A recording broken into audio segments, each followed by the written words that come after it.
जब वैष्णव के साथ में नहीं है तब भी ध्यान रखना जरूरी है। ऐसा नहीं कि वैष्णव के संग में है ध्यान रखेंगे, बाकी समय ध्यान नहीं।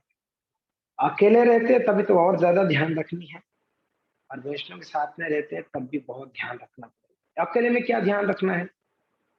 अकेले में हमको ये ध्यान रखना है, कहीं मैं शास्त्रों की नियमों को उल्लंघन तो नहीं कर रहा हूं। जब अकेले में हम रहते हैं, हमको ये हमेशा याद रखना है, स्मरण करते रहना है कि कहीं मैं शास्त्रों के नियमों को उल्लंघन नहीं कर रहे हैं। उल्लंघन यानी मैं तोड़ तो नहीं रहा हूँ शास्त्रों के नियमों को, हमेशा ये ध्यान रखना। हाँ, और शास्त्रों के नियमों को मैं पूरा पूरा अच्छे से पालन कर रहा हूँ कि नहीं कर रहा हूँ, उल्लंघन तो नहीं हो रहा है। पहला चीज ये याद रखना है हमको जब अकेले में रहते हैं। दूसरा चीज, मैं शास्त्रों के सब नियमों को ठीक ठीक कर रहा हूँ कि मैं मेरे मन के हिसाब से कर रहा हूँ। दो चीज हमको हमेशा याद रखनी जब अकेले में रहते हैं। एक्चुअली अकेले में, कलयुग में अकेले में रहना बड़ा खतरा है, खतरा से खाली नहीं है। श्री चैतन्य महाप्रभु कभी अकेले नहीं रहते, हमेशा उनके भक्तों के संग में रहते। संघ में बहुत शक्ति है, इसलिए श्रील प्रभुपाद जी ने संस्था का नाम क्या दिए? अंतरराष्ट्रीय कृष्ण भावनामृत संघ। संघ यानी जहां बहुत सारे भक्त होंगे उसको संघ कहेंगे। एक व्यक्ति रहेगा उसको संघ नहीं कह सकते। संघ यानी बहुत सारा, सामूहिक, ज्यादा लोग। तो ये संघ, यहाँ पर संघ में क्यों प्रभुपाद जी ने इसको संघ का नाम क्यों दिया, संघ करके क्यों बोले? क्योंकि ना कलयुग में संघ में शक्ति है, कलयुग में संघ में शक्ति है। जितना संघ में रहेंगे उतना बच के रहेंगे, जितना संघ छूटेगा उतना हमारा भक्ति में पतन होते जाएगा। संघ में सब तो हमेशा तो संघ नहीं मिलती है वैष्णवों का, 24 आवर्स हमको संघ नहीं मिल पाती हैं। इसके लिए प्रयास करनी चाहिए वैष्णव का संघ कैसे बार बार प्राप्त हो हमें, है कि नहीं? ठीक है, तो अकेले में ध्यान यही रखनी है, मैं शास्त्रों के नियमों को उल्लंघन तो नहीं कर रहा हूँ। ज्यादातर ऐसे हो जाता है जब अकेले रहते हैं तब हम फ्री माइंडेड हो जाते हैं और खुले कुछ भी करते हैं। कोई भी उटपटांग कार्य हम अकेले में करते, कोई नहीं देखता है। कोई भक्त होगा तो देख लेगा, कोई भक्त नहीं तो हम कुछ भी कर सकते हैं। मैं अगर कमरे में अकेली हूँ, अकेला हूँ, चलो ठीक है, बिना भोग लगे भी खा सकता हूँ, कौन देखता है। चलो पिज्जा बन गया, गरम गरम भोग लगाते लगाते तो ठंडा हो जाता है, पिज्जा सीधा आया, गरम गरम खा ले, हो सकता है, कोई नहीं। मगर अगर घर में और कोई भक्त हो तो बोलेंगे चल तू बिना भोग लगे कैसे खाएगी, बेगा बोलेगे चल चल भोग लगा। अरे दोनों मिला जुला सरकार होंगे दो भैया, तब तो गड़बड़ है। वो फिर है ना, बोले नहीं चलेगा चलेगा बिना भोग लाके खा ले। मगर संग में रहते हैं तो हम गलती करने के लिए डरते हैं हमेशा, सही बात है ना? साथ में रहते तो गलती करने डरते नहीं डरते, मगर संग में नहीं होते तो गलतियां हो जाती है। गलतियां नहीं करना चाहे तो भी हमारा मन बोलता है चल जाएगा यार, चाय पी लेने से कौन क्या बोलता है ना? मगर संग में हो तो बोले अरे वहां नेहा देख रही है, चाय पीऊंगा, नेहा बता देगी जाके प्रभु जी चाय पिए। यस, तो संग में रहना चाहिए, इसके लिए साथ में चलना, हमेशा साथ में रहना, वैष्णव का संग। तो ठीक है, जब अकेले में रहते हैं हमें ये चीजों को ध्यान रखनी है कि हम कोई नियम ना तोड़े, किसी भी परिस्थिति में नियम ना तोड़े। कुछ दिन पहले, चलो आप लोग को बता देता हूँ, बताने की चीज नहीं फिर भी बताता हूँ। कुछ दिन पहले कोई एक मंदिर में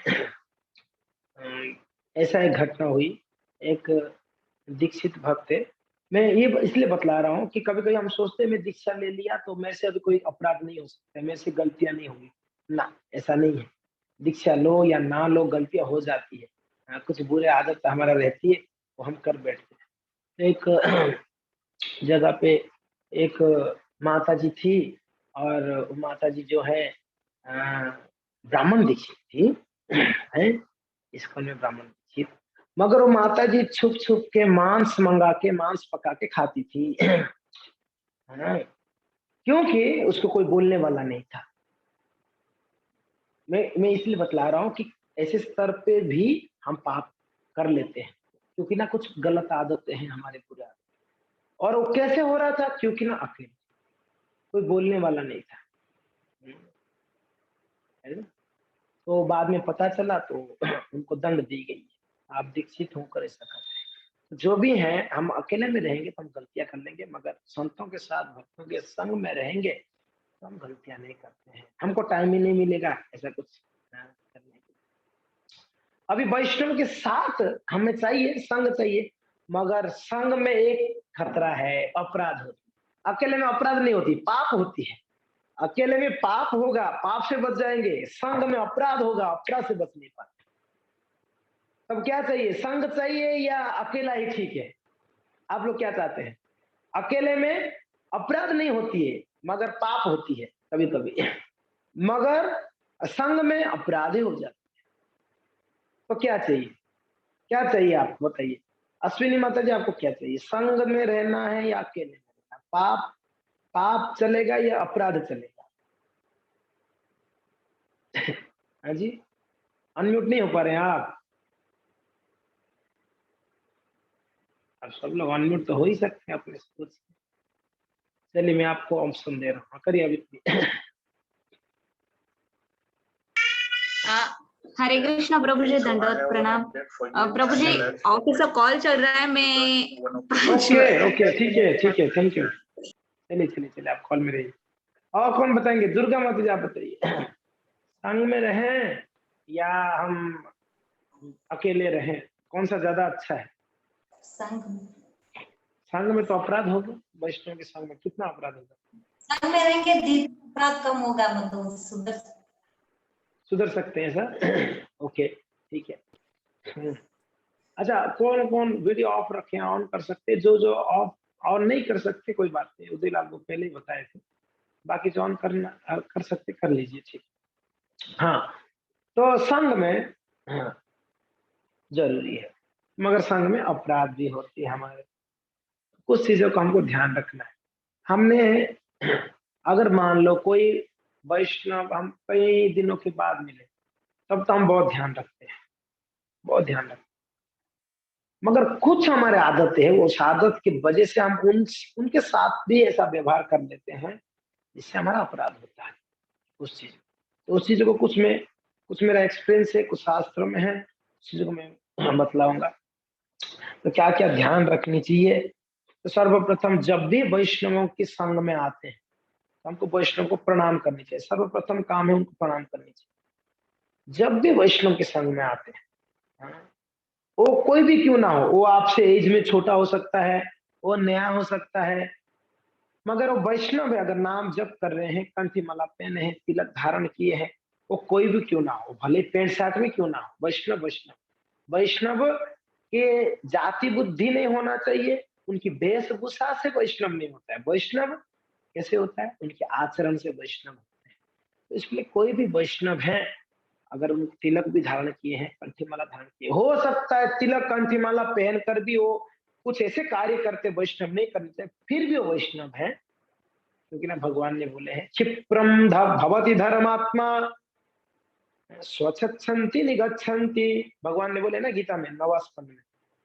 वो व्यक्ति जो गलतियां कर लेता है भक्त होने के बाद भी, तो वो साधु है। क्यों? क्षिप्रम भवति धर्मात्मा, बहुत जल्दी वो धर्मात्मा बन जाएगा। अभी थोड़ा सा कुछ बुरे आदतें हैं, इसकी वजह से गलतियां करता है। ठीक है, तो सर्वप्रथम वैष्णव के संग में जब आते हैं, हमें प्रणाम करनी चाहिए। मैंने द्वितीय वार्षिक सेमिनार में बताया था, जो माताएं होते हैं उनको पंचांग प्रणाम करनी चाहिए, जो प्रभु होते हैं उनको दंडवत प्रणाम करनी चाहिए, या साष्टांग कहते हैं। पंचांग एंड साष्टांग, ठीक है। तो उनको करनी चाहिए। अष्टांग भी कहते हैं उसको, साष्टांग या अष्टांग, ठीक है। दंडवत, साष्टांग, अष्टांग, ठीक है, ये सारा एक ही है। हाँ, तो साष्टांग या अष्टांग, साष्टांग 6 अंग मानते हैं, अष्टांग 8 अंग मानते हैं। कहते हैं कि बाहु जुगल, दोनों बाहु नीचे जमीन में टच हो, चरण जमीन में टच हो, दोनों दोनों चरण, दोनों बाहु, जानु जुगल यानी दोनों जांघे, दो जांघे, फिर वक्षस्थल, फिर मस्तक। कितना हो गया? 1 2 3 4 5, 5 हो गया ना। 2 बाहु, 2 चरण, 2 हो गया, जानु दोनों जंघे 3 हो गया, वक्षस्थल 4 हो गया, मस्तक 5 हो गया, दृष्टि 6 हो गया, मन और वचन 8 हो गया। उसको अष्टांग प्रणाम कहते हैं। ऋषि को साष्टांग भी कहते हैं, तो उसमें कंफ्यूजन मत होना, अष्टांग साष्टांग, ठीक है। हाँ, उसी को दंडवत कहते हैं। अभी पंचांग प्रणाम में हमने बतलाए थे आप लोगों को, फिर भी आप लोग वापस सुन लीजिए। दोनों जानु जुगल यानी दोनों जांघे, दोनों बाहु जुगल यानी दोनों बाहु, और मस्तक 3 हो गया, वचन बुद्धि 5 हो गया टोटल। दोनों जांघे 1, दोनों बाहु 2, मस्तक 3, वचन 4, बुद्धि 5। ये पंचांग प्रणाम माताओं के लिए कहा गया, हरि भक्ति विलास में वर्णन किया। ठीक है जी भक्तों, इतना तक सब क्लियर है? ठीक है। प्रभु जी लोगों को दंडवत या अष्टांग या साष्टांग जो एक ही है करना है प्रणाम। माताएं उनको पंचांग प्रणाम करना है, ठीक है। और जब प्रणाम करेंगे, अगर वैष्णव सामने है तो कौन सा मंत्र बोलेंगे? वांछा कल्पतरुभ्यश्च कृपा सिंधुभ्यश्च पतितानां पावनेभ्यो वैष्णवेभ्यो नमो नमः, ये मंत्र बोलेंगे। जब मंदिर में आएंगे, मंदिर में एंट्री करेंगे तो पहले ये मंत्र बोलना चाहिए। द्वार पर ही इस मंत्र को बोल के अंदर आए। मंदिर के अंदर कोई वैष्णव को प्रणाम नहीं करे, सिर्फ हरे कृष्णा बोले उनको और मन से उनको प्रणाम करे। मगर वहां पर आप जो पंचांग या अष्टांग मंदिर के अंदर नहीं करना चाहिए। क्यों? मंदिर के अंदर सिर्फ भगवान को प्रणाम होनी चाहिए, ओनली, शास्त्र में बताया गया है। अगर गुरु है तो गुरु को प्रणाम कर सकते, उसमें कोई अपराध नहीं। मगर मंदिर के अंदर कोई वैष्णव को प्रणाम इसके लिए कहा जाता है, मंदिर में एंट्री करने से पहले आप सारे वैष्णव जितने मंदिर के अंदर है सबको प्रणाम करके आप अंदर आ गए। तो मान लो आप मंदिर में आ गए, बहुत सारे वैष्णव बैठे 20-30, उसमें आप साक्षी माता जी को जानते हैं और आपने उनको हरे कृष्णा नहीं बोला तो नाराज हो जाएंगे। अरे ये क्या बात है, मुझे हरे कृष्णा भी नहीं बोली माता जी। तो आप अगर मिलते हैं साक्षी माता जी को, उनको साक्षी माता जी हरे कृष्णा प्रणाम ऐसे कह सकते हैं आप, है ना, वचन से। मगर वहां पर पूरा दंडवत या पंचांग नहीं करना, ये हमको ध्यान रखना चाहिए। दूसरा चीज, अगर भगवान का अल्टर बंद है, पट बंद है, उस समय प्रणाम नहीं करनी चाहिए। नॉर्मली ये चीजें हमें नहीं पता है, मगर इस सबको ध्यान रखना चाहिए। क्यों नहीं करनी चाहिए? अगर अल्टर बंद है तो 2 कारण हो सकता है। एक, या तो भगवान को भोग लगता होगा, 2, या तो भगवान आराम करते हैं। हाँ जी, अगर अल्टर बंद है, या तो एक हो सकता है भगवान को भोग लगा होगा, या तो अगर भोग नहीं लगा तो भगवान आराम करते होंगे, तभी पट बंद होता है। नहीं? तो मान लो भगवान भोग लग रहा है, भगवान खा रहे हैं, तब आप प्रणाम करोगे तो भगवान को डिस्टर्ब नहीं होगा? आपका प्रणाम स्वीकार भी करना है ना, उनको डिस्टर्ब होगा ना, राइट?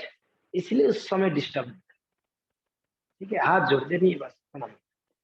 और दूसरा, अब सोते समय आप प्रणाम करोगे तब भी तो कोई सोया रहेगा, प्रणाम करना चाहिए क्या? नहीं करना, डिस्टर्ब होगी ना, उनको उठना पड़ेगा आपके प्रणाम स्वीकार कर। तो इस भाव से हम नहीं करते हैं, अपने ठाकुर जी को डिस्टर्ब नहीं, है ना। और दूसरी बात, जब मंदिर खुला रहता है तब घंट बजा के हम मंदिर के अंदर जाते हैं, राइट? क्यों बजाते हैं? हम कहते हैं ठाकुर जी हम आए हैं। अगर आप कहीं दूसरे काम में व्यस्त है तो मैं आया हूँ, तो प्लीज अलर्ट, आपकी सेवा में तैयार हूँ। ये भाव है बस। इसलिए मंदिर जब बंद होते हैं तब मंदिर में एंट्री क्यों नहीं देते? डिस्टर्ब होगी ठाकुर जी को, अगर घंट बजा लिया, मंदिर बंद है घंट बजा लिया, तो भगवान डिस्टर्ब होगा, सोए रहेंगे। ये सारा चीजें वैष्णव सदाचार में आती है जी। इसमें आता है वैष्णव सदाचार। हाँ,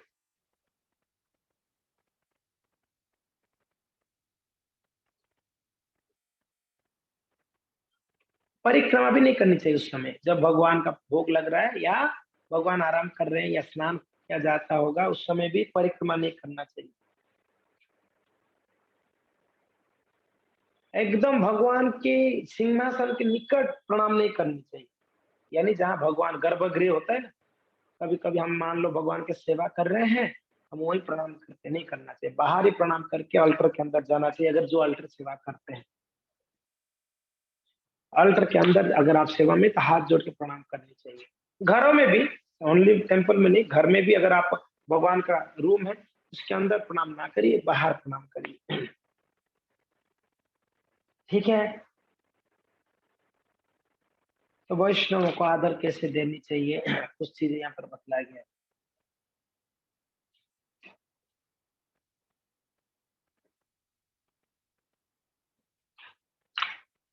जब हम प्रणाम करते हैं, हमारे गले पे बीड बैग रहता है, राइट? बीड बैग रहता है, हम क्या करते हैं, मैंने नॉर्मली देखा हूं, बीड बैग को ऐसे पीछे डाल देते हैं। क्या करते हैं, बीड बैग को ऐसे पीछे डाल दिया, ये अपराध है, ऐसे नहीं करना। फिर कैसे करें, बीड बैग को ऐसे ही रखे प्रणाम करें, बीड बैग हमारे नीचे आ जाएगा, वो भी नहीं करना। तो क्या करें, बीड बैग को निकाल के वहां नीचे जमीन में रख दे, प्रणाम करें, वो भी गलत है। कैसे, क्या करें, बीड बैग को ऐसे दोनों हाथ में लीजिए, मैं देख रहे हैं ना आप लोग, ऐसे दोनों हाथ में लीजिए, प्रणाम करिए ऐसे। आप ये बीड बैग नीचे टच नहीं होना चाहिए जमीन। अगर कहीं आपको यहाँ पर टंगाने के लिए एक खूंटा है या कुछ है, तो वहां पर टंगा सकते हैं, नीचे नहीं होना चाहिए। अगर नहीं है तो फिर आप उसको ऐसे हाथ में ले लो, गले में रहेगा चलेगा, ऐसे गले पे ले रहकर ऐसे हाथ में रहेगा, फिर आपको प्रणाम करनी है। हाँ, ये जमीन में नहीं टच होने चाहिए, नहीं तो उसको भी अपराध। और दूसरा, प्रणाम करने का विधि, कभी कभी भक्त लोग ऐसे सो जाते हैं, ऐसा प्रणाम नहीं होता। प्रणाम कैसे होता है, ऐसा हाथ दोनों ऐसे रहेगा, ध्यान रखो कैसे, मैं जैसे रखा हूं, मेरा हाथ देख सकते हैं, ऐसे जमीन को टच होगा, और सिर दोनों हाथ के बीच में सिर होगा, ठीक है, और सिर, ये मस्तक जमीन में टच होना चाहिए, ठीक है। पंचांग वालों के लिए भी, अष्टांग वालों के लिए भी, दोनों के लिए सही में हाथ ऐसे रहेगी, ये मस्तक जमीन में टच होना चाहिए, और वचन से, वाणी से प्रणाम करना है। जगन्नाथ है तो ओम लीलाचल निवासाय नित्याय परमात्मा ने, बलभद्र सुभद्राभ्याम जगन्नाथाय ते नमः, वो प्रणाम मंत्र बोलकर उनके प्रणाम करनी चाहिए। ठीक है। दूसरी बात, मंदिर के अंदर आपको ऐसा ढेरा दे के नहीं बैठना चाहिए। हम कभी कभी क्या करते हैं, मंदिर में ना ऐसे ढेरा दे के ऐसे बैठते हैं, ऐसे रिलैक्स होके बैठ जाते, नहीं बैठ जाते, क्योंकि मंदिर भगवान अनंत शेष का विस्तार माना गया है, इसलिए अनंत शेष के ऊपर ढेरा नहीं देना चाहिए। देखिए, अनंत शेष जी बलराम जी स्वयं है, तो इसके लिए ढेरा देख नहीं बैठ, कुर्सी में बैठ सकते हैं आप, कोई दिक्कत नहीं। हाँ, अगर ऐसा कोई दिक्कत है, प्रणाम करके प्रार्थना करके आप ऐसे दीवार पे टच होकर बैठ सकते हो, कोई दिक्कत नहीं, पर पहले अनंत शेष बलराम जी को प्रार्थना है ना। दूसरी बात, जब मंदिर में आप बैठते हैं, उस समय आपका पैर भगवान की तरफ होके नहीं होना चाहिए। आपके पैर भगवान की तरफ या वैष्णव की तरफ भी नहीं, या प्रभुपाद जी की तरफ नहीं होना चाहिए। आपके पैर ढके होना चाहिए, आपके पैर, ठीक है, किसी की तरफ नहीं होना चाहिए, अपराध माना गया। ये सारे छोटे छोटे चीजें हैं जो हमको नहीं पता, ये चीजों का हमको ध्यान रखना चाहिए, मंदिर में हो या घर पे भी क्यों ना हो, ये सबको ध्यान रखना चाहिए।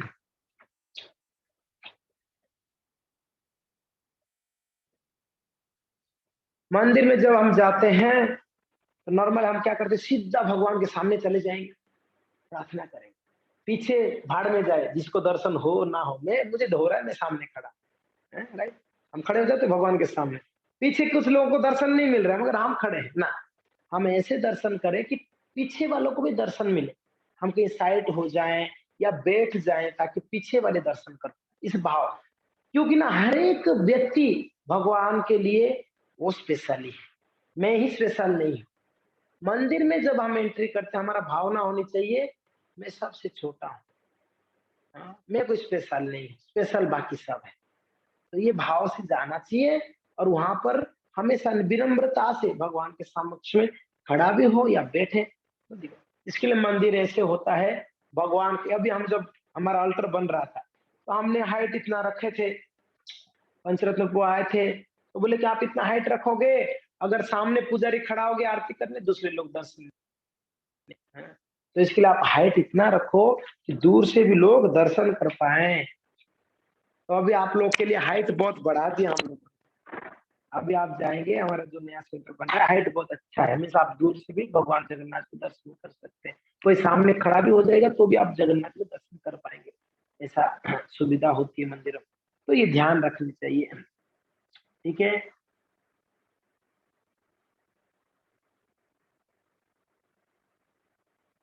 और शास्त्र के अनुसार ठाकुर जी को अपनी लेफ्ट हैंड साइड में रख के प्रणाम करें। ठाकुर जी को जो प्रणाम करते हैं अपने लेफ्ट हैंड साइड में रखें, ये हरिभक्ति विलास में वर्णन की गई हैं। और जो देवी देवता होते हैं उनको अपनी राइट हैंड साइड में रखें। समझ में आ रहा है मैं क्या बोल रहा हूँ? ठाकुर जी को लेफ्ट हैंड साइड में रखें, देवी देवता अगर हैं तो राइट हैंड साइड में रहे, ऐसे प्रणाम करें। और ठाकुर जी है तो ऐसे प्रणाम। समझ में आ रहा है ना? भगवान को अपने लेफ्ट हैंड साइड में रख के आपको प्रणाम करनी है। अगर देवी देवता है तो आप उनको राइट हैंड साइड में रखिए। गुरु है तो उनको सीधा, या तो उनको आप राइट हैंड साइड में रख सकते हैं, ठीक है, रख सकते हैं, प्रणाम कर सकते, ऐसे शास्त्र में बने।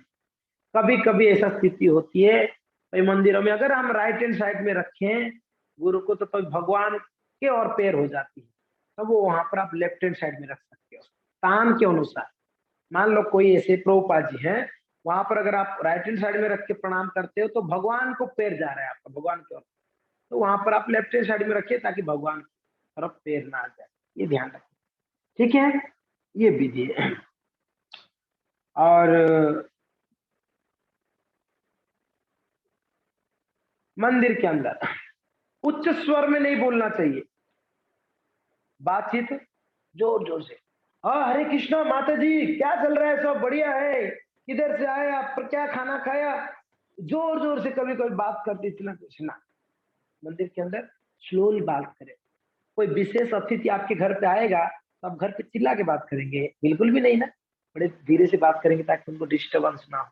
तो एग्जैक्टली जब मंदिर में हम होते हैं वहां बड़े धीरे से बात किया होना चाहिए, भगवान को डिस्टर्ब ना हो, चिल्ला के नहीं बात, ये आचरण है। मंदिर के अंदर झगड़ा नहीं करनी चाहिए, ये तो नहीं करते हैं वैसे भी, है कि नहीं, मगर कभी कभी कर लेते हैं, इसलिए ये बात कहा गया है, कभी कभी कर लेते। झगड़ा की बारी आए तो कहाँ मंदिर क्या देखते हैं, सामने कौन, जाओ बोलते हैं, सीधा है कि नहीं, चालू हो जाते हैं हम लोग। तो मंदिर में झगड़ा नहीं करनी चाहिए, ठीक है। तीसरा, ठाकुर जी के सामने किसी का निंदा नहीं करनी चाहिए, किसी का भी नहीं, ये तीसरा पॉइंट है। भगवान के सामने किसी का भी निंदा नहीं करनी चाहिए हमें, ठीक है। और किसी को क्रोध नहीं करना चाहिए, आप लोग याद कर रहे हो ना, नोट कर रहे हो ना, किसी को क्रोध नहीं। सब लोग रिलैक्स होकर सुन रहे, मुझे पता है दिव्या माता जी का जॉब है, वो तो नोट करेगी, वो नोट भेजेगी, हमें कुछ नहीं करना है। बना बना हुआ मिल रहा है पकवान है तो हमको क्या नोट करना है, सही बात है ना। हाँ, आप लोग भी थोड़ा थोड़ा मेहनत करना चाहिए और सब कुछ दिव्या माता जी के सर पे नहीं डालना चाहिए। तो किसी के ऊपर क्रोध नहीं करनी चाहिए हमें, है ना। और किसी को दुखी करने जैसा बातें नहीं करनी चाहिए, किसी को ठेस पहुंच, मतलब दुखी, ऐसा कोई बात बोल दे उसको बड़ा दुख हो गया हृदय में, वो ऐसा भी नहीं करनी चाहिए। ठाकुर जी के सामने किसी दूसरे का प्रशंसा नहीं करनी चाहिए, दूसरे का यानी भगवान के सामने है और बोलते कि सचिन तेंदुलकर क्या रन किया यार, दो दो छक्का मारा, चार चार चौका मारा, सचिन के बारे में चर्चा हो रही, वहां ग्लोरिफिकेशन सिर्फ भगवान और भक्त का हो, दूसरा किसी का, भगवान के मंदिर, हाँ, ये ध्यान रखना। देवताओं की निंदा नहीं करनी चाहिए भगवान के सामने। कभी कहते कृष्ण यार कितना देखो दिव्य है, जगन्नाथ जी कितना दिव्य है, अरे वो हनुमान जी के मंदिर गया बेकार है, ये निंदा है, ऐसा कभी नहीं करनी चाहिए हम। कोई भी देवी देवता का निंदा ठाकुर जी को बर्दाश्त नहीं होगी, क्योंकि ना हर एक देवी देवता भगवान के एक शुद्ध शुद्ध वैष्णव है, सभी भगवान के सेवक हैं, उनके सामने किसी का निंदा उनको नहीं बर्दाश्त होती। मंदिर भगवान के सामने कभी मजाक मस्ती नहीं करनी चाहिए। फालतू के हैं फे होते हैं ना हम लोग, ठटा के हंसते जोर जोर से नहीं करना चाहिए, या मजाक मस्ती ठाकुर जी के सामने नहीं करें। और भगवान के सामने कभी मिथ्या नहीं बोलनी चाहिए, झूठ नहीं बोलनी है ठाकुर जी के सामने। बाकी समय बोल सकते नहीं, भगवान के सामने नहीं बोलना, बाकी समय खूब बोलो ना। झूठ तो वैसे भी नहीं बोलनी चाहिए, और ये स्पेशली भगवान के सामने बिल्कुल नहीं झूठ, है कि नहीं।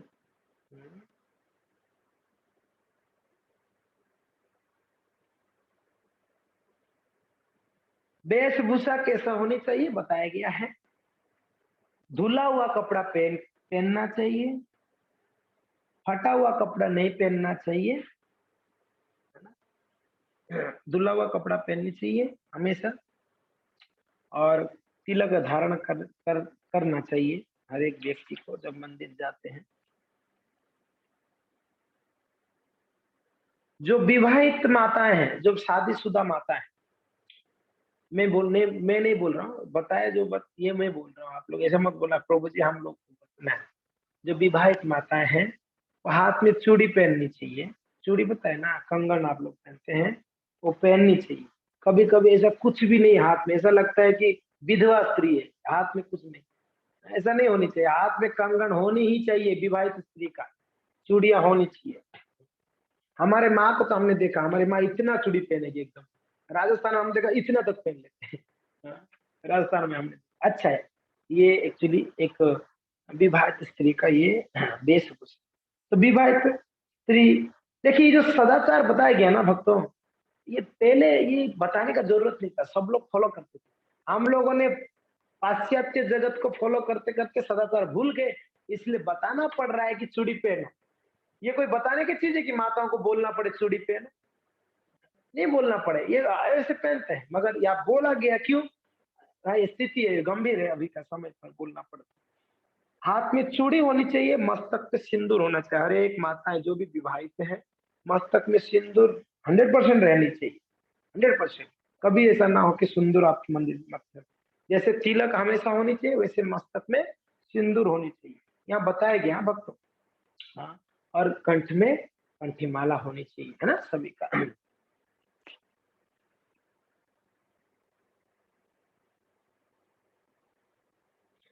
वस्त्र, मन धड़ंग तरीके से वस्त्र नहीं पहनना चाहिए मंदिर में, खास करके जब जाते ही ध्यान रखो। ठीक है, घर पे है तो चल जाएगा, जब आप घर से बाहर निकलते हैं, वैष्णव जब आप अपने आप को कहते हैं, तो हमने किसका ये कर रहे हैं, क्या है, प्रतिनिधित्व कर रहे हैं, गुरु वैष्णव प्रभुपाद ठाकुर जी का प्रतिनिधित्व करते हैं। तो मान लो हम वैष्णव कह रहे हैं, जो हम बाहर निकल रहे हैं, जीन्स एकदम टी शर्ट पहने हैं, तिलक भी नहीं है, एकदम बाल एकदम ऐसे फिर ये जा रहे हैं, कोई बोले क्या वैष्णव है ये, बताइए।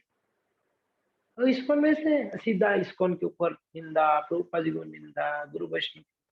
तो वेशभूषा हम जो खास करके मंदिर जाते, ठीक है कोई मॉल में गया फिर भी कोई ज्यादा नहीं देखता, मगर मंदिर जब जाते हैं वेशभूषा बिल्कुल सही होनी चाहिए। जीन्स पहन के, माताओं को तो जीन्स नहीं पहननी चाहिए, मगर अगर पहनते हैं घर पे पहने, बाहर में ही ध्यान रखें। मुझे याद आता है, रिकॉर्डिंग हो रहा है बताना नहीं चाहिए, फिर भी बता देता हूँ।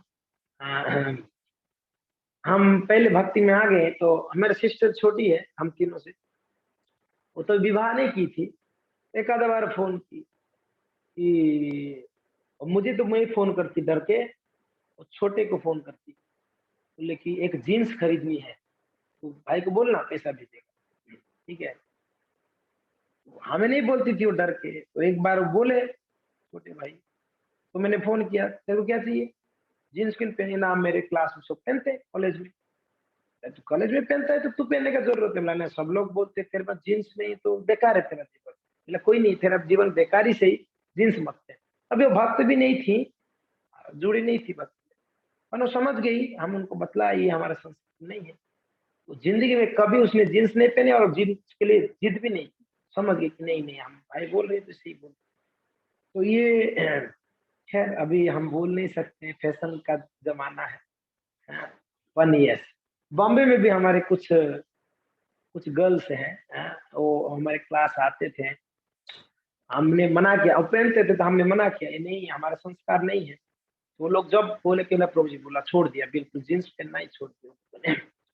क्या हमारा संस्कार वैष्णव है तो 100% वैष्णव वेशभूषा में रहे। इतना दुनिया में इतने सारे कपड़े हैं और जींस पहनना जरूरी है माताओं को? बिल्कुल जरूरी। प्रभु जी लोग फिर भी पहन ले चलेगा, माताओं को नहीं पहननी चाहिए। तो ध्यान रखना चाहिए, राजसिक कपड़ा से थोड़ा दूर रहे। और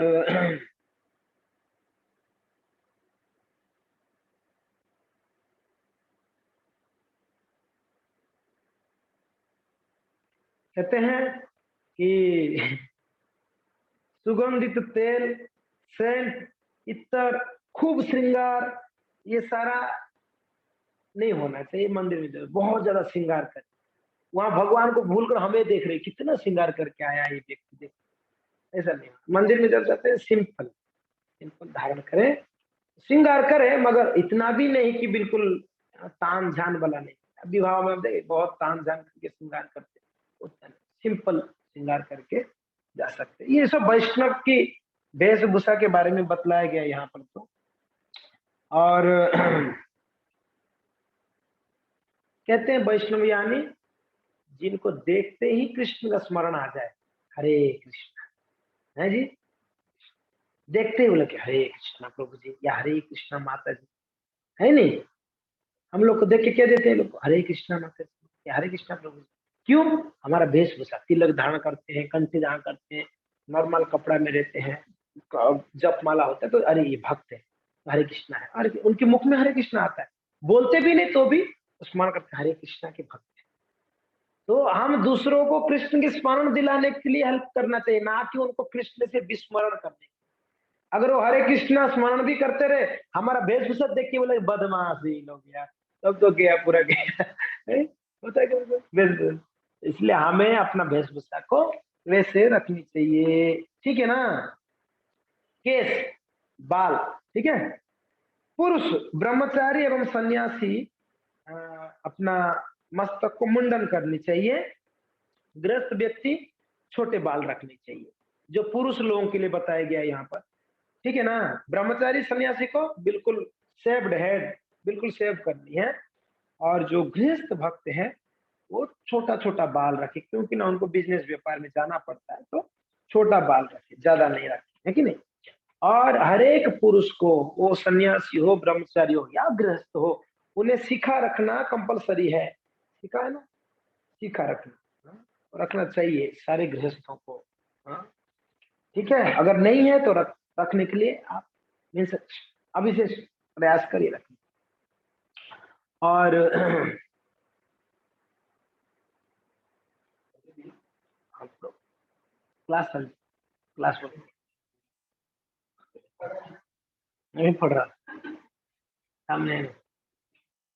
हाँ, तो जो दीक्षा लिए हैं उनको 3 माला कंठी माला पहननी चाहिए। जो दीक्षा नहीं लिए हैं उनको 2 माला कंठी माला पहननी चाहिए, 3 भी पहन सकते हैं, मगर नॉर्मली ऐसे है कि नहीं मुझे 3 माला पहननी है, उत्कंठा रहता है ना, मुझे 3 माला पहननी है, दीक्षा लेनी है, ये 2 माला पहननी है कि नहीं? पहनना चाहिए, ऐसा बताया गया है।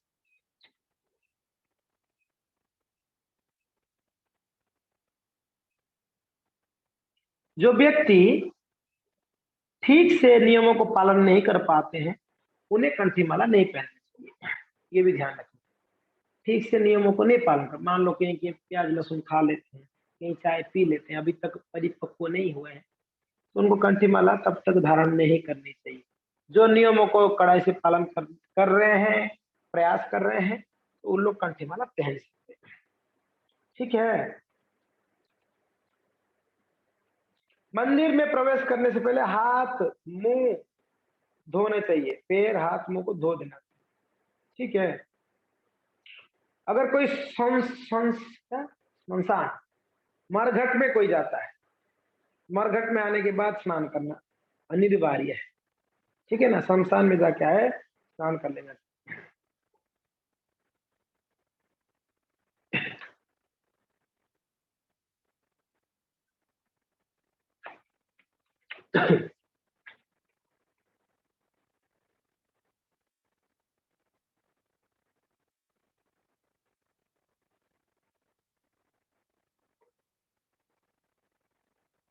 ठीक है, कुछ साधारण व्यवहार कहा गया है।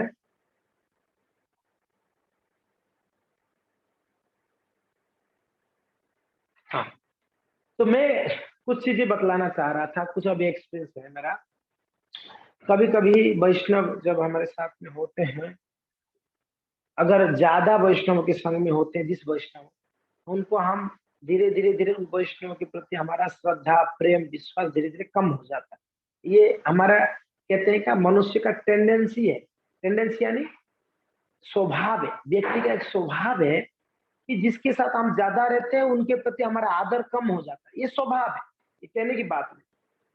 अगर कहीं दूर की भक्त है उनके प्रति हमें बड़ा रेस्पेक्ट रहता है, अगर कहीं साथ में रहते हैं, हाँ ठीक है, हम नॉर्मल मानते हैं। और दूसरी बात है, कभी कभी हम सेवा के बहाने में उनसे उनसे सेवा ले लेते हैं।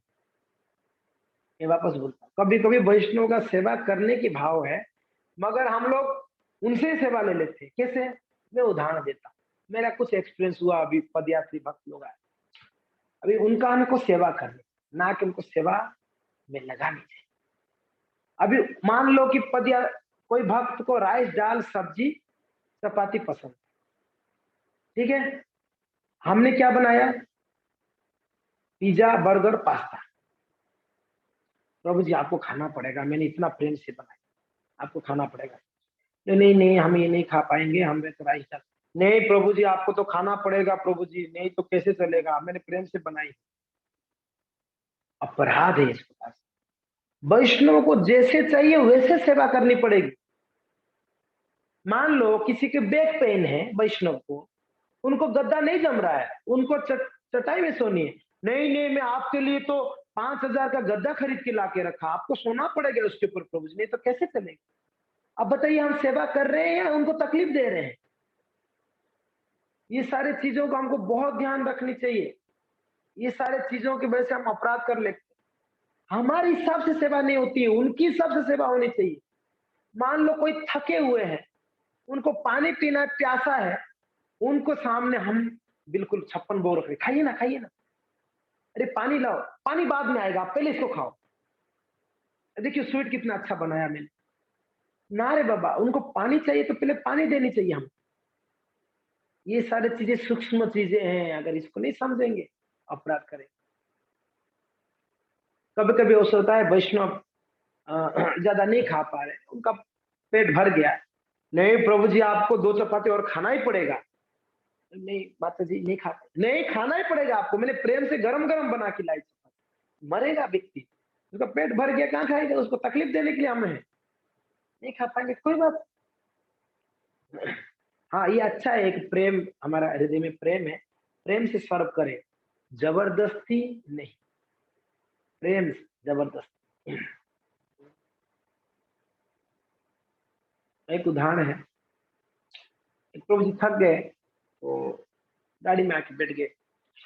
दूसरे प्रभु जी अगर, प्रभु जी हमारे घर पे आइए, मैं थोड़ा सा थक गया हूँ, मैं थोड़े समय में आता हूँ, थोड़ा बैठता हूँ।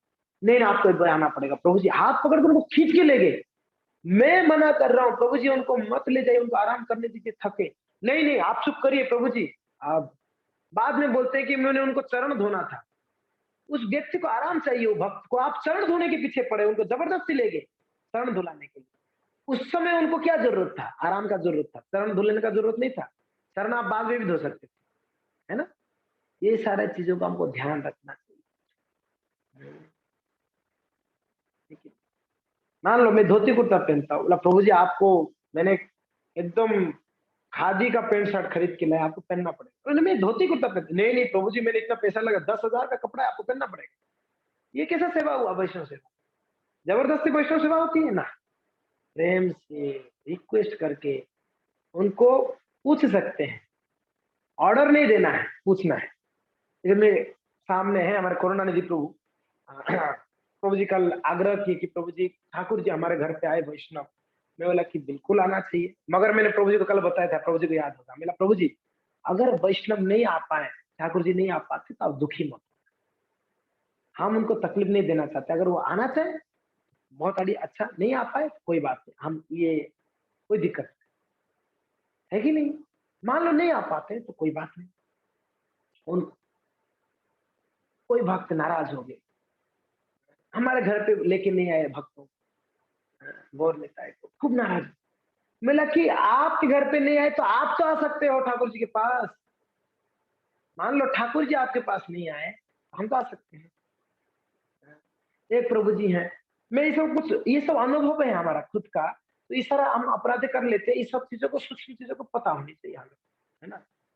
तो वो प्रभु जी को वो क्या था, जलेबी कुछ था, उनको पसंद नहीं है, जिसको उनको नहीं खाना है, जबरदस्ती रखे आपको खाना पड़ेगा, ये तो बिल्कुल श्रीनाथ जी का प्रसाद आपको खाना पड़ेगा। मतलब उनको नहीं खाना है, वो नहीं, श्रीनाथ जी का प्रसाद खाना ही पड़ेगा। ये सब जबरदस्ती है, इससे अपराध हो जाता है। वैष्णव प्रथा हम इससे कर देते, तो इसलिए वैष्णव का सेवा हमारे हिसाब से नहीं, उनके हिसाब से होना चाहिए। उनको क्या अच्छा लगता है, हम पूछते नहीं, पूछते हैं आप क्या खाना चाहिए, आपको क्या अच्छा, हम अगर मान लो कोई वैष्णव बोला, हम पूछते हैं आप क्या खाना चाहिए, आपको पसंद क्या है बताइए।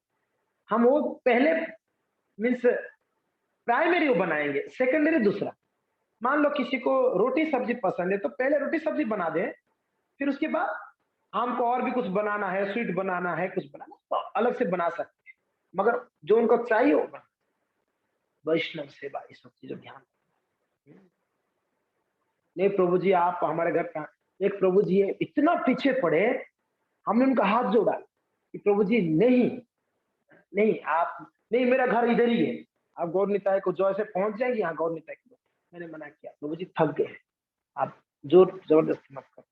हुआ क्या, जोर जबरदस्ती लेके गए उनको घर, अपराध है ये। वो वैष्णव इतने सरल होते हैं, वो तो मना नहीं कर पाते है ना, मगर हमको तो समझना चाहिए ना उनको क्या चाहिए क्या। सूक्ष्म सूक्ष्म चीजें हैं, हम नहीं समझेंगे इस चीजों को तो हमको बहुत अपराधों में फंसना पड़ेगा, है कि नहीं।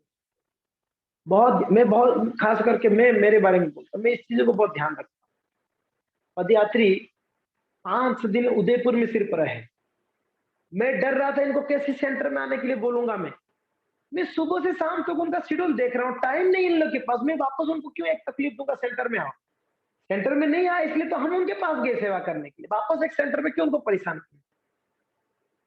फिर भी मन में रह गया कि वैष्णव लोग चरण, वैष्णव बोलेंगे आपने सेंटर में भी नहीं बुलाया, ऐसे बोल सकते हैं। तो हमने उनको हाथ जोड़ के बोले प्रभु जी अगर कभी समय मिल जाए आपको, अगर आपको कंफर्टेबल लगे तो अगर आप आग्रह करें तो आपका चरण सिर्फ 5 मिनट के लिए मंदिर में सेंटर। बोले कि प्रभु जी ये तो हमारा सौभाग्य है, हम आना चाहेंगे मंदिर में जगन्नाथ जी का दर्शन करने। तो वैष्णव लोग फिर आए, अब मैं बोला कि प्रभु जी ज्यादा समय नहीं लेंगे, 10 मिनट रहे फिर वापस हम लेके। हम डर डर के पूछे थे कि उनसे कोई तकलीफ ना हो, क्योंकि ना मैंने देखा उन लोग का शेड्यूल इतना टफ है। तो ये सारा छोटे छोटे चीजें हैं जो हम नहीं ध्यान रखेंगे, हम हमेशा उनकी प्रसन्नता के लिए, मुझे बुरा लग गया ना, उनको बुरा नहीं लगना चाहिए, मुझे बुरा लगेगा चलेगा, उनको बुरा नहीं लगना है कि नहीं।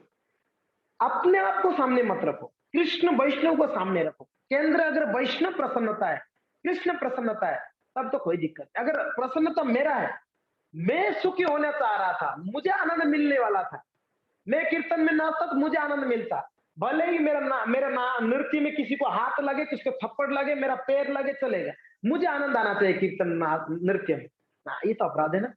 हम कीर्तन में भले नृत्य कर रहे हैं, ध्यान रखना चाहिए किसी को मेरा पैर ना लगे, मेरा हाथ ना लगे, सही बात है। अगर ऐसा होगा तो अपराध लगेगा, किसी को दुख हो जाएगा, नहीं हो जाएगा। इसलिए हमेशा प्रयास करें कि वैष्णव प्रसन्न, मेरा सुख नहीं मिले। देखिए ब्रजवासियों का कॉन्शियसनेस हमारे अंदर होनी चाहिए। ब्रजवासियों से हमने क्या सीखे, ब्रजवासी अपने को पूरा तकलीफ देकर भी कृष्ण की प्रसन्नता के लिए हमेशा करते, घर पे डांट सुनते थे, भगवान सर पकड़ के बैठ गए द्वारका में, मेरा सर दर्द है, दवाई कितने वैद्य को बुलाए, कोई दवाई काम नहीं किया। इतना महान उदाहरण है, इसको हमको ध्यान रखना चाहिए, क्या भाव हो हमारा सेवा। तो नारद जी को बोले कि जो भक्त का चरण रज अगर मेरे सर पे लेप की जाएगी तो मेरा सर दर्द ठीक हो जाएगा, कोई भक्त का। तो नारद जी बोले कि भाई सबसे बड़ा भक्त कोई उनका चरण रज ले आएंगे। तो नारद जी एक एक जन के पास जाते, सब मना करते, भगवान को हमारे चरण रज कैसे देंगे जी। ब्रह्मा जी मना कर दिए, महादेव मना कर दिए, पार्वती मना कर दी, भगवान की पटरानियां द्वारका में सब मना कर लिए। हाँ, कोई भी एग्री नहीं किया कि अरे भगवान को हमारे चरण का रस मस्तक के लगाना अपराध है ये तो ना, हम नहीं देंगे। नारद जी थक गए हर जगह में जा जा।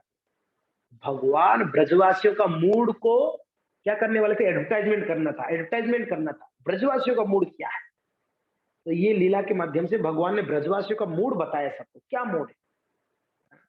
तत्सुख सुखित्वम, एक वर्ड आता है, तत्सुख सुखित्वम, आपकी सुख में ही मेरा सुख है, मेरा सुख में ही आपका सुख होगा। ऐसा नहीं मुझे सुख मिल रहा है इसलिए आपको भी सुखी होना पड़ेगा, मुझे रोटी अच्छा लगता है आपको भी खाना पड़ेगा, ये होता है मुझे मुझे सुख चाहिए ना।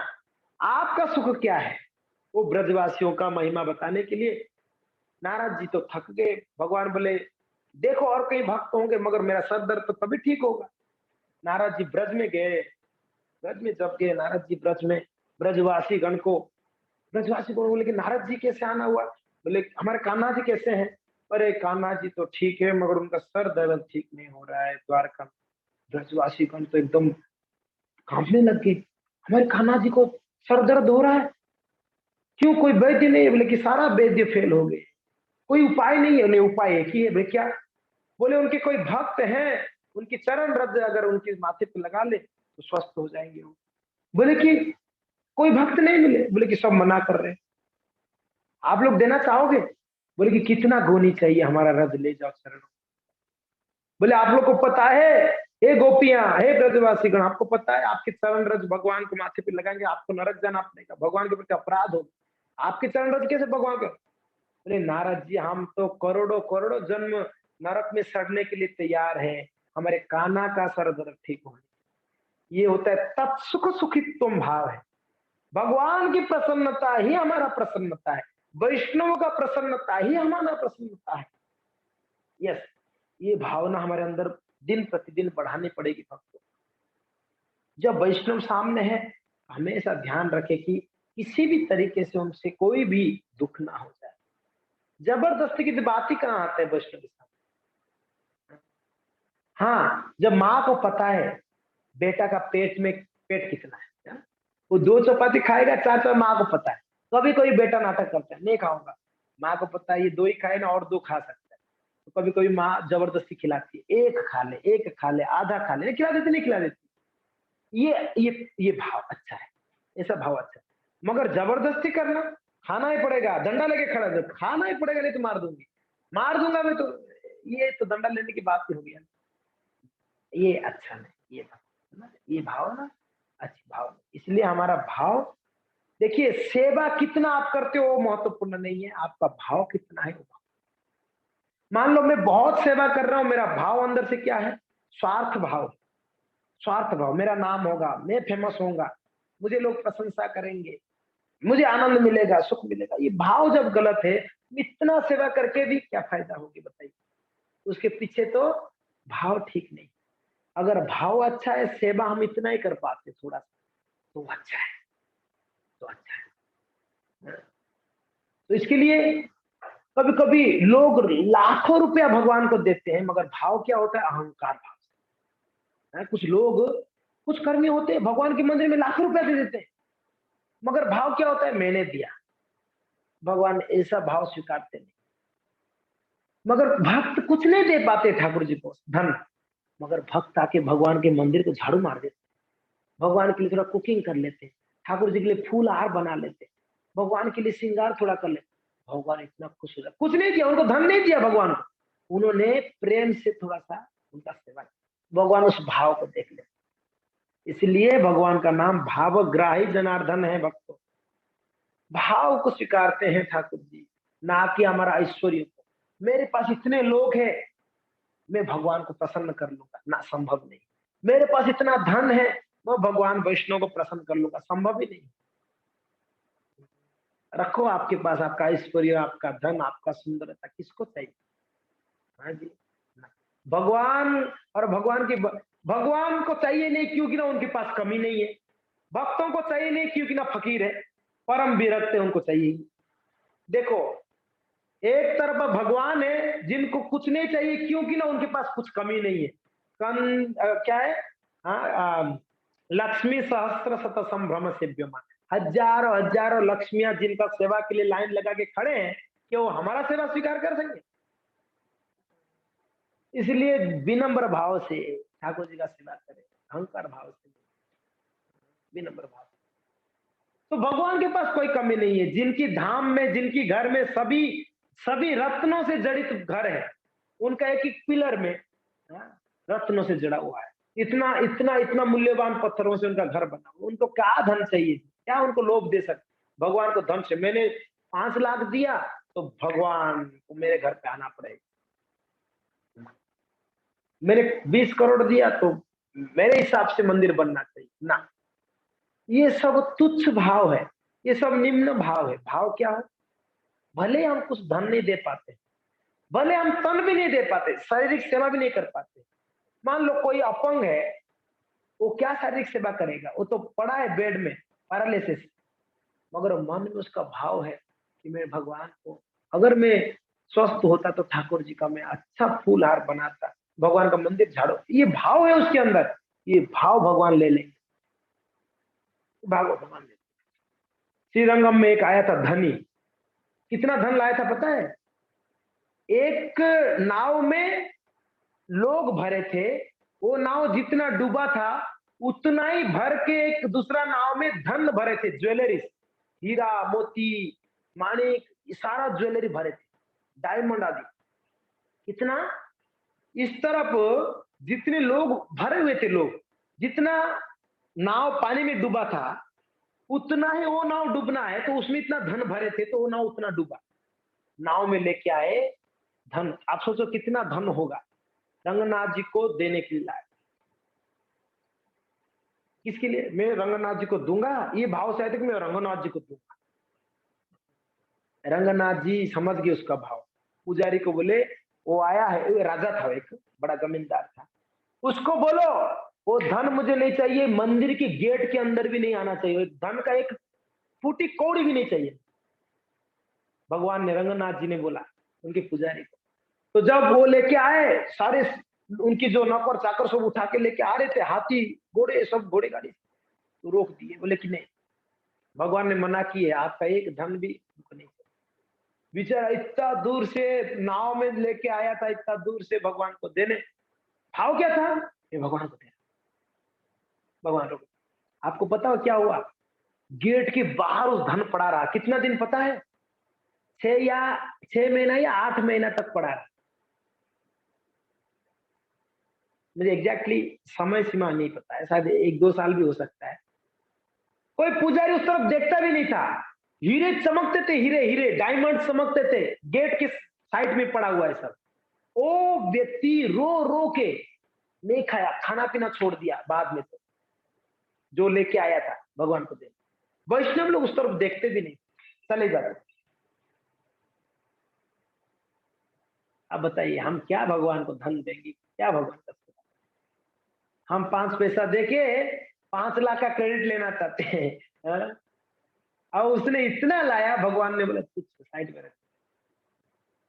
6 महीने के बाद भगवान का ब्रह्मोत्सव आया, रंगनाथ जी का ब्रह्मोत्सव पता है ना, उनका 1 साल का, हर साल जो था एनिवर्सरी आई, तो भगवान का पालकी बाहर निकला, पालकी यात्रा एनिवर्सरी में।